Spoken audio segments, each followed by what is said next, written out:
Olá, seja muito bem-vindo, bem-vinda e bem-vinde ao Câmara Rio Debate Especial Notícia Preta.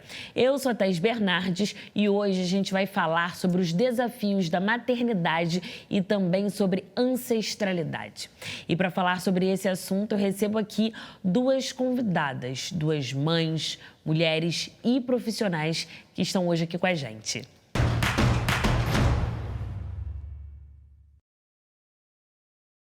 Eu começo apresentando a Márcia Silveira, que é Head de Diversidade e Inclusão do Grupo L'Oréal no Brasil. Márcia, seja muito bem-vinda. Muito obrigada por esse convite. Estou super honrada de estar aqui falando sobre esse tema tão importante que é a maternidade, né? E esse vínculo com o trabalho. E para nos ajudar a entender mais sobre esse tema, eu recebo também Lívia Marques, que é psicóloga, palestrante e escritora que trabalha com os temas da diversidade e do antirracismo. Muito obrigada, Lívia. Muito obrigada por esse convite. Super feliz por a gente estar aqui pensando, refletindo um pouco mais e tendo ações para uma maternidade mais saudável e ligada com a ancestralidade. Lívia, eu começo esse papo com você com uma pergunta muito simples, que parece ser simples. O que é maternar? Quando eu penso em maternar, eu penso em mim, eu penso na minha mãe e penso na minha avó. E se eu me emocionar, tá tudo bem, porque isso é humanizar. Mas é sobre o cuidar, mas sem deixar de se cuidar. Né? Sem deixar de cuidar desse filho, dessa filha, dessa pessoa que está ali com a gente crescendo. Mas é sobre construir caminhos, trajetos e de muita coisa boa aí para todo mundo, não só de dor. Não só de dor, esse ponto é muito importante. Márcia, você é uma referência para mim, enquanto profissional, você sabe disso, já verbalizei inúmeras vezes.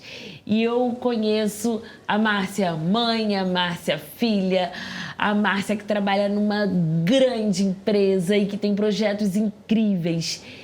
E falando em maternar, em ser mãe, em ser mulher, em ser tudo isso, queria saber de você como que a gente faz, nós mulheres, para equilibrar tantos pratinhos e vestir tantas skins, né? Agora as pessoas estão falando disso, várias skins. Várias skins. Como que você faz para vestir essas skins, segurar esses pratinhos e principalmente sendo uma profissional como você é? Esse é o meu maior desafio. Primeiro, obrigada, porque eu também te admiro, né, em reciprocidade. Você realmente é uma desbravadora que vai à frente, né, abrindo os caminhos. Mas o que eu posso falar sobre esse tema é que, para mim, não tem uma fórmula perfeita. Eu acho que a gente tem que se adaptar ao meio onde a gente está e às escolhas que a gente faz de vida, né? E também as situações que aparecem no meio do caminho. Então, a minha forma de maternar é uma forma onde eu vou realmente equilibrando o tempo, com doações, com muitos nãos, mas também tentando me desculpabilizar de algumas situações. Então, eu vou realmente equilibrando esses pratinhos, tentando assim, né? Claro que eu acho que isso que é um peso, mas o meu objetivo é tentar deixar todo mundo feliz, tentar deixar o meu emprego e as pessoas que estão lá felizes, deixar a minha mãe feliz, que é a minha maior parceira nessa caminhada, né? Nessa jornada de cuidar de uma criança de forma solo, como eu tenho, e deixar a minha filha feliz com tudo o que tem ao redor, né? Então, tudo isso realmente é uma gestão que a gente vem, e eu falo que vem fazendo e que eu falo que é um trabalho de dia a dia. Eu deixo para resolver o problema quando o problema realmente chega, eu não fico sofrendo por antecipação, para que a gente possa viver um pouco melhor. E é assim que eu vou administrando todos esses anseios aí. E você trouxe uma palavra que eu uso muito, meu marido fala que eu uso muito, que é a palavra culpa, mas eu sempre alinho a culpa à responsabilidade. Porque eu acho que quando você tem muita responsabilidade, que é o nosso caso, que a gente tem muita responsabilidade, parece que a culpa ela tá sempre ali lado a lado. E aí eu queria ouvir como que você, no seu trabalho, lida com culpa e responsabilidade. E Lívia, como nós, mulheres, com tantas funções, como que a gente lida com a culpa e a responsabilidade? Por que a gente tem tanta culpa? Culpa é emoção, gente. Acho que uma das principais coisas que a gente precisa pensar é que isso é uma emoção. Agora, um outro ponto, principalmente quando a gente pensa em mulheres negras, a gente precisa pensar também muito no lugar do quanto a gente quer e acredita que precisa agradar o outro, as outras pessoas. Então, é necessário que você tenha cuidado nisso, porque senão a gente enche o potinho da angústia, da ansiedade disfuncional, aquela que não é boa pra gente, e a gente só paralisa. O quanto é que a gente paralisa, o quanto é que a culpa faz parte do nosso dia a dia. E um outro ponto, a culpa nem sempre é totalmente ruim. A gente tem que ter cuidado, de novo, porque a ansiedade, ela é ruim, mas ela também pode ser muito boa, né? Então, em que contexto a gente está, como é que a gente está lidando e como a gente entende a semântica dessa culpa. O que ela significa para a gente no nosso dia a dia. Então, esse lugar de só acreditar que isso seja ruim. Óbvio, às vezes ela vai paralisar e vai adoecer a gente. Mas, por outro lugar, a gente precisa entender a culpa no lugar em que, tá, ok, quem eu quero agradar? Como eu estou, né, atuando isso aqui junto comigo, porque a gente tem muita culpa, tem um caminhão de culpa. Mas como é que isso vai também me movimentar nas minhas ações, nas minhas entregas, não só para os outros, mas para mim também. E a culpa nesse lugar, assim, eu tenho culpa de mãe, às vezes eu me sinto, né, eu tenho culpa de mãe, eu tenho culpa de filha, eu tenho culpa enquanto gestora. Tem essas culpas, Márcia? Eu tenho, mas assim, eu sou muito vulnerável, né? Então, eu realmente, quando sinto mesmo, sinto tudo porque eu preciso resolver. Porque como eu preciso resolver, então eu preciso realmente sentir a culpa ali daquela situação, como eu vou manobrar para resolver aquilo. Então, a culpa nesse sentido, como você fala, que às vezes é importante você sentir, te dá uma força para você realmente criar novos caminhos, ou simplesmente falar assim, eu nunca mais vou passar por isso. Isso aqui para mim bastou e já foi, e daqui para frente vai ser outra coisa. Então, realmente, a gente ter esse tipo de sentimento de uma forma que a gente possa trabalhar o positivo. Eu tenho um privilégio de ter um acompanhamento psicológico, que realmente está no dia a dia, ajuda muito. Eu também tenho aprendido muito a fazer um pouco da autoanálise do que eu estou fazendo. Então, isso também ajuda a tomar essas decisões. Mas, assim, no fundo, é tudo gestão. A gente tem que fazer uma gestão ali dos sentimentos para poder tirar o de melhor possível na hora de realmente de aplicar nas partes mais importantes da sua vida, né? Os seus principais stakeholders ali, se é para falar de negócios. É muito engraçado porque você está falando de gestão. E eu acho que ser mãe é uma grande gestão. Porque você acorda, tem a gestão ali da... Cara, às vezes eu me vejo assim sobrecarregada, porque eu que penso na lancheira do filho, e é toda uma gestão. Aí eu tô aqui me pensando, já fugindo do meu roteiro, mas tem tudo a ver com o programa. Porque nós, mães e mulheres, será que a gente faz gestão o tempo inteiro? E a gestão que a gente faz na nossa casa, a gente traz ela para o nosso ambiente de trabalho? Será que é porque a gente é tão organizada enquanto mãe que a gente consegue organizar o nosso trabalho? Vocês concordam com isso? Eu concordo. Eu também concordo, assim, acho que muito...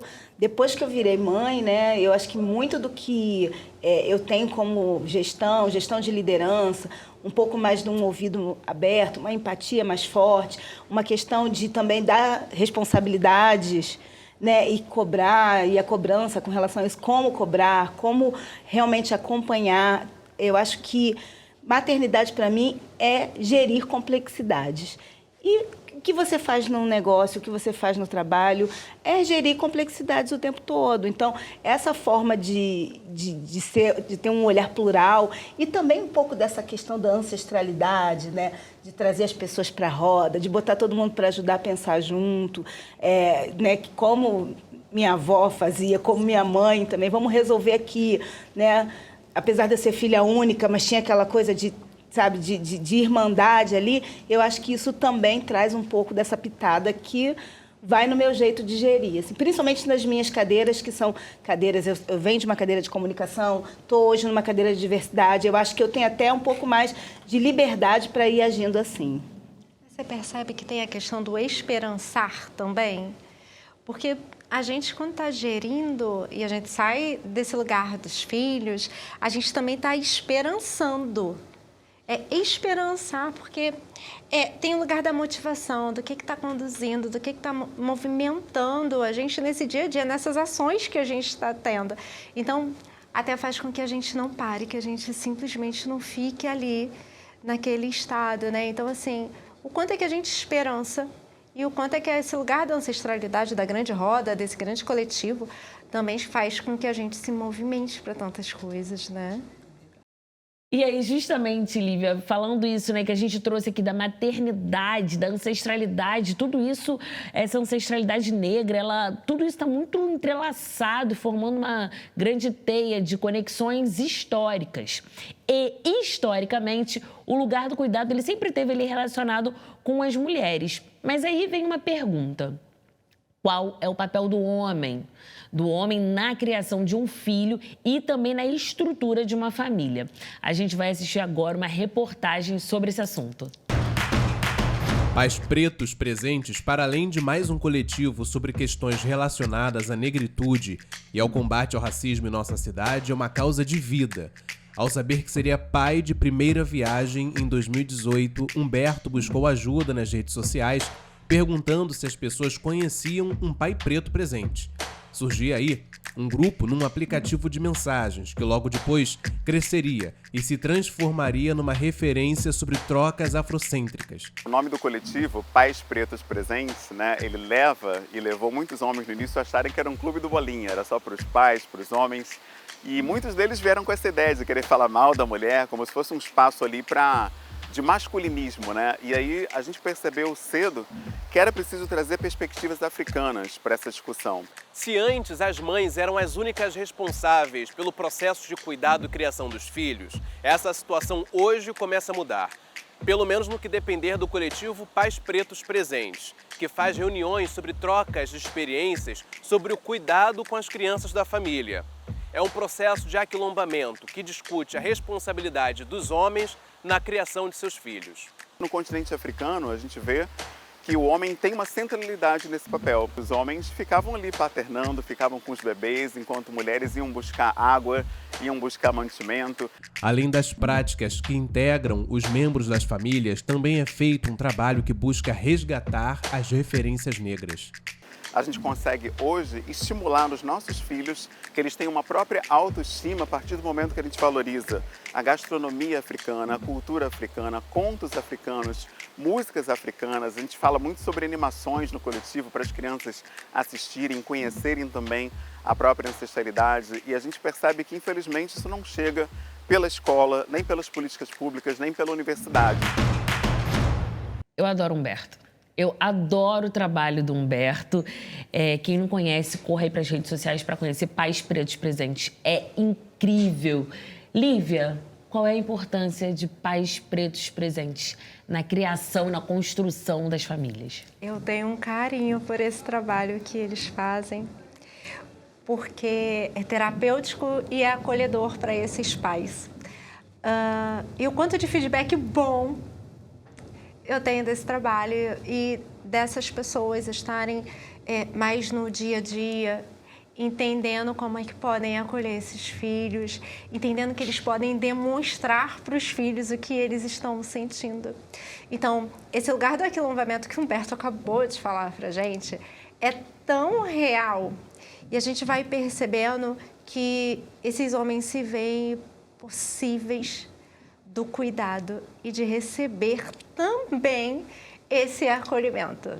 É muito bonito. Então, eu na clínica, né, tenho esse retorno, esse feedback dessas pessoas.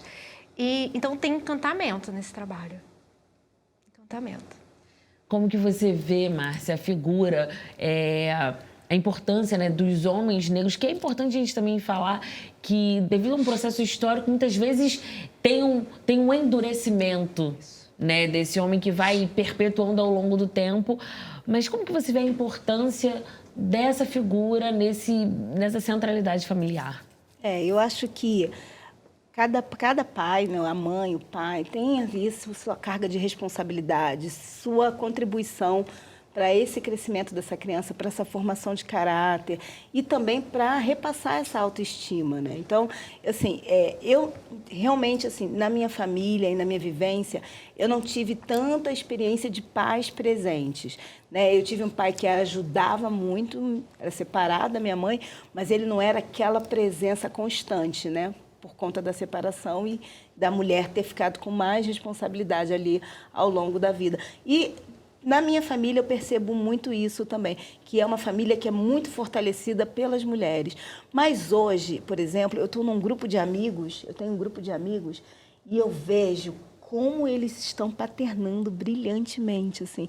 E, assim, é muito bonito de vê-los, assim. Às vezes a gente está numa roda de conversas de mulheres no meio de uma festa e eles estão todos em volta com as crianças, uma pendurada na outra, o outro adolescente encostado no ombro do pai, conversando. Então, assim, eu vejo que isso, assim, eu acho que a gente está começando a aprender a encarar isso. E é um grupo de pessoas negras. Então, eu acho que isso também, esse fortalecimento ancestral está acontecendo, a gente está começando realmente a aprender, né? É a volta, assim, desse aprendizado e reiniciar e ser exemplo de novo. Sim, desse afeto que muitas vezes foi roubado de nós, Foi retirado, né? Verdade. O papo tá bom, mas olha, o Câmara Rio Debate, especial Notícia Preta, vai para um breve intervalo e a gente volta já já.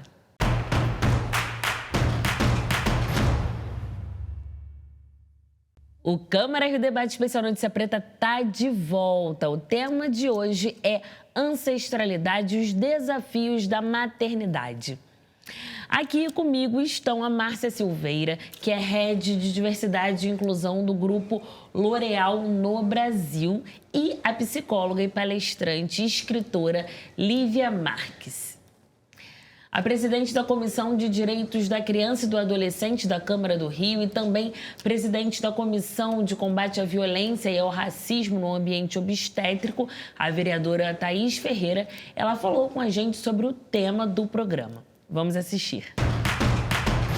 A Comissão Especial de Combate à Violência Obstétrica e ao Racismo Obstétrico, que a gente chama de SECOVRAL, ela vem num contexto de amadurecimento da nossa atuação legislativa. Nós começamos com um grupo de trabalho onde nós pudemos contactar e aproximar, mobilizar mulheres, mães, pessoas que gestam na cidade do Rio de Janeiro, interessadas em incidir nas políticas públicas que impactam o gestar, o parir e o nascer de forma digna na cidade. Desse amadurecimento, nós fizemos um GT específico para o racismo obstétrico, onde tivemos um grande sucesso aí, bastante expressivo mesmo, com o nosso manual de combate ao racismo obstétrico e entendendo esse amadurecimento, entendendo a possibilidade de uma participação social ainda maior, nós instituímos a comissão que teve como frente de trabalho a fiscalização, a proposição, a participação social e política e também o reconhecimento, o direito à memória das pessoas que já trabalham há bastante tempo pela dignidade, pelo respeito, no momento, né, que a gente fala aí que é o ciclo gravídico puerperal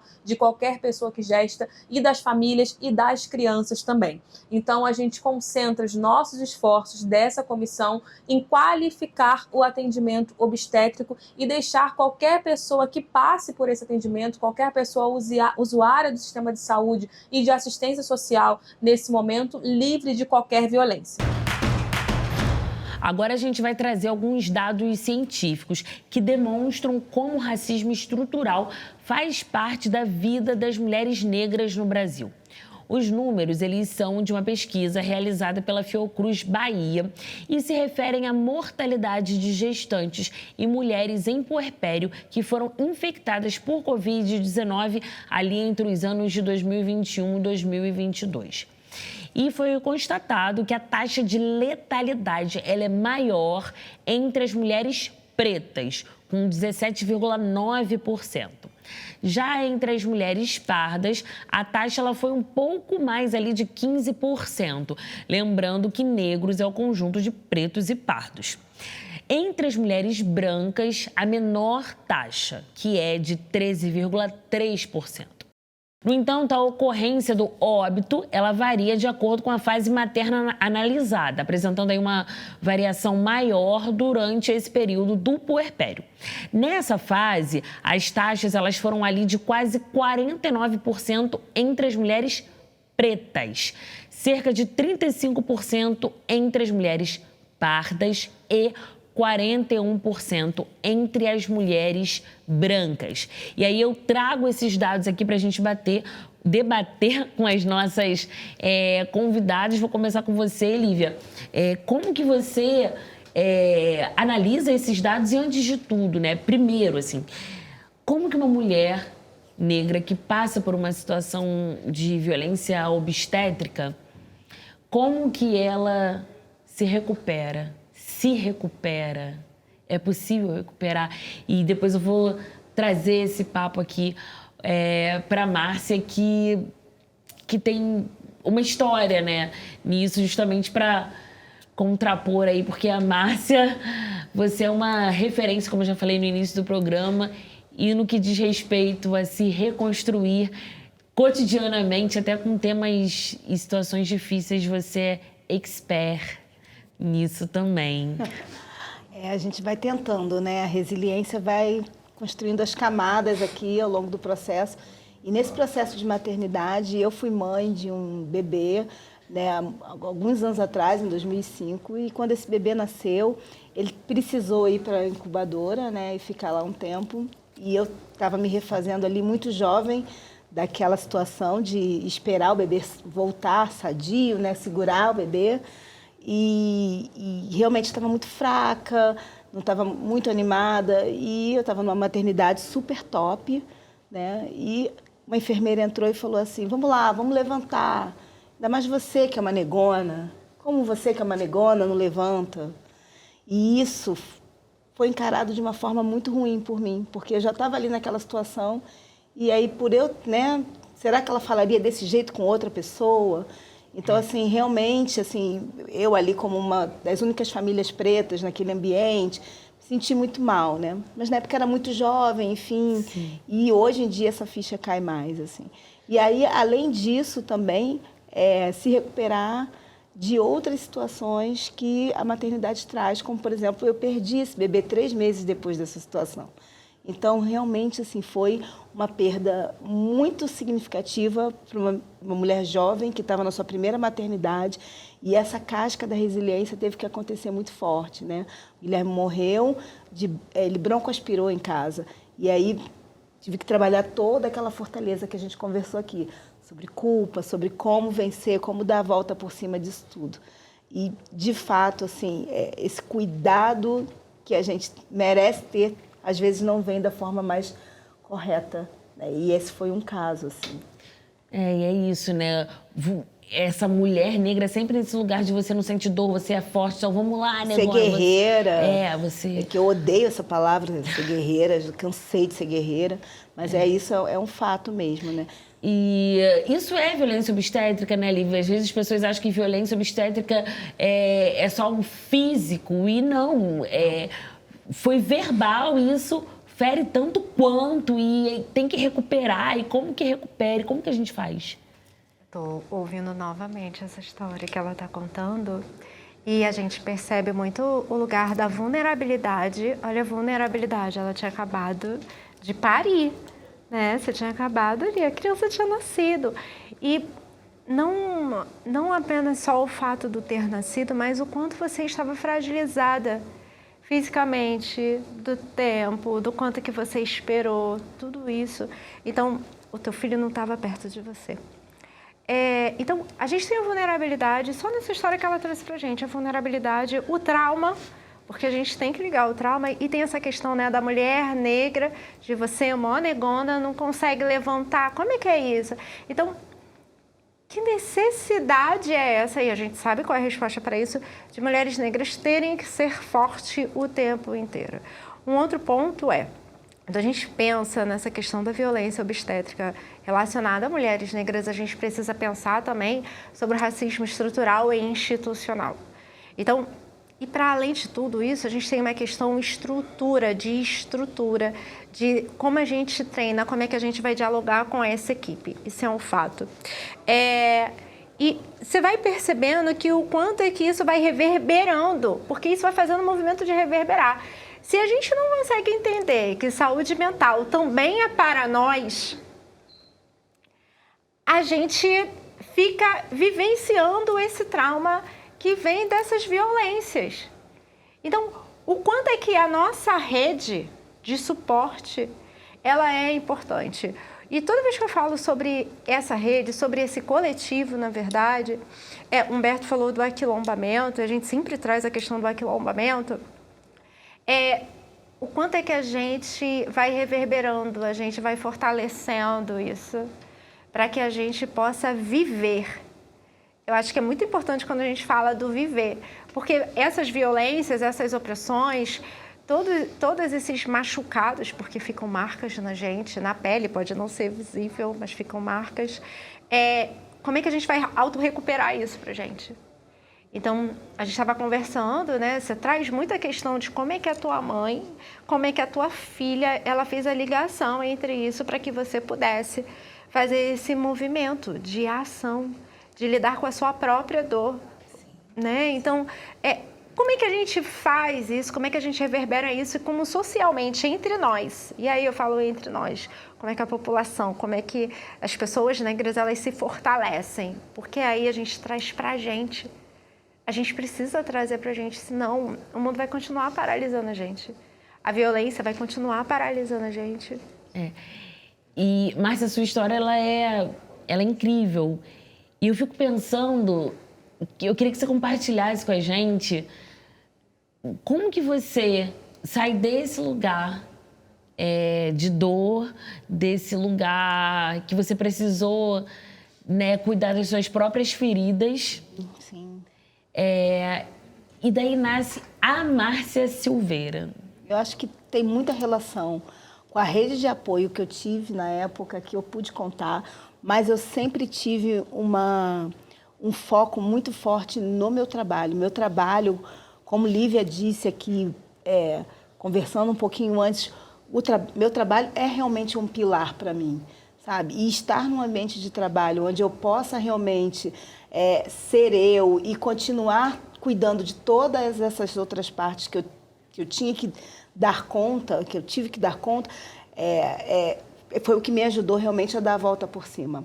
Buscar realmente esse brio, até porque depois eu engravidei, depois dessa história toda, veio a Manu, 6 anos depois, como cuidar dessa menina, como criar essa menina, né? E isso tudo, estar atenta aos movimentos, estar trabalhando, estar num lugar onde me desse um apoio, onde hoje eu estou ainda nessa maternidade solo, eu tenho hoje o Grupo L'Oréal como um grupo que realmente me ajuda a tocar com todas as políticas e benefícios que existem na empresa.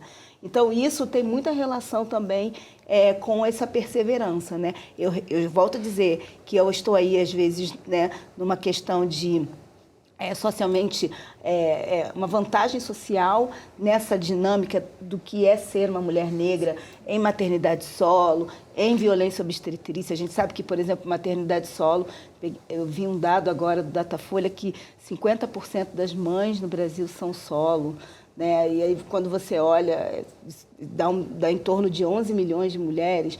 Então, assim, eu tenho essa conjugação, mas existem outras milhões, zilhões de mulheres que estão aí em outras lutas para realmente terem esses filhos criados, lidando até com outras perdas muito mais violentas que a perda que eu tive, né? A gente não está aqui fazendo um leilão de dor, mas a gente realmente precisa ter um trabalho de conversar na abundância. A gente precisa sair desse lugar e ir realmente para um lugar onde a gente realmente possa trazer uma volta por cima, uma solução, um caminho de saída, né, para esse movimento. E você trouxe uma pauta que, às vezes, eu acho que ela é muito esvaziada, que é o empoderamento.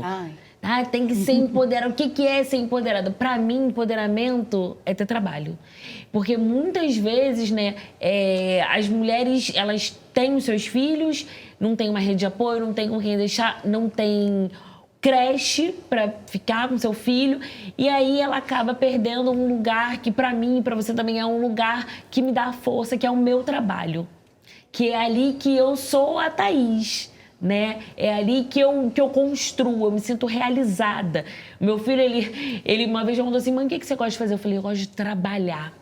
Eu gosto de trabalhar. É disso que eu gosto de fazer. Eu trabalho todos os dias. Eu amo o que eu faço.